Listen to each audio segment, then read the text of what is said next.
came here today to remind Americans of what Donald Trump is capable of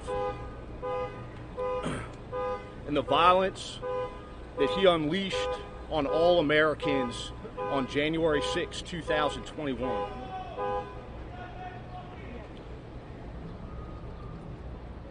For 2 decades, I was a DC police officer serving the citizens of the District of Columbia, primarily working in narcotics. On January 6, 2021, I heard distress calls coming from fellow police officers on the Capitol as thousands of Trump supporters rushed them and brutally assaulted members of law enforcement.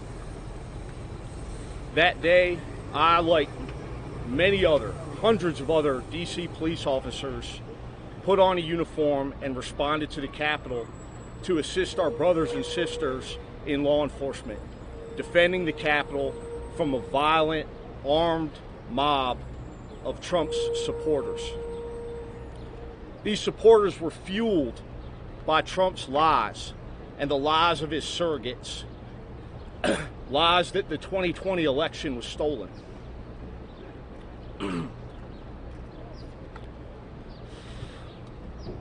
Those same lies have been spewed by Donald Trump and his surrogates about what happened to me and so many other police officers on January 6, 2021.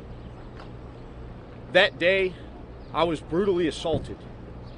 I was pulled from the police line by a man named Albuquerque Head, a Trump supporter who later pled guilty to his violent assault on me.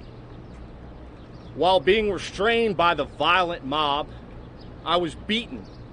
An individual named Kyle Young tried to strip me of my firearm, while chants of "kill him with his own gun" were echoed by other members of the crowd. At that time, Thomas Civic, a man from Buffalo, New York, stripped me of my badge and my police radio, my lifeline to call for help from other officers.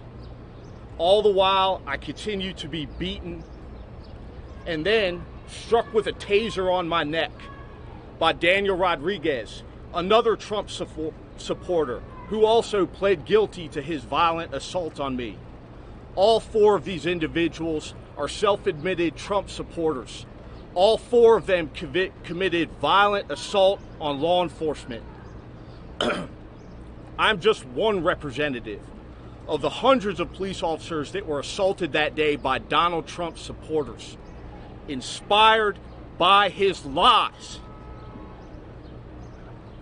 The lies that continue to this day to inspire my fellow Americans to turn against their fellow Americans, to turn against police officers.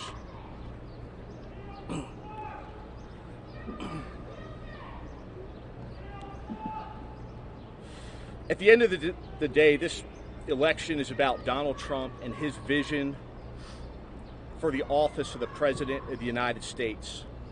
Not as a public servant who answers to the people who elected him, but as an authoritarian who answers to and serves only himself. Thank you.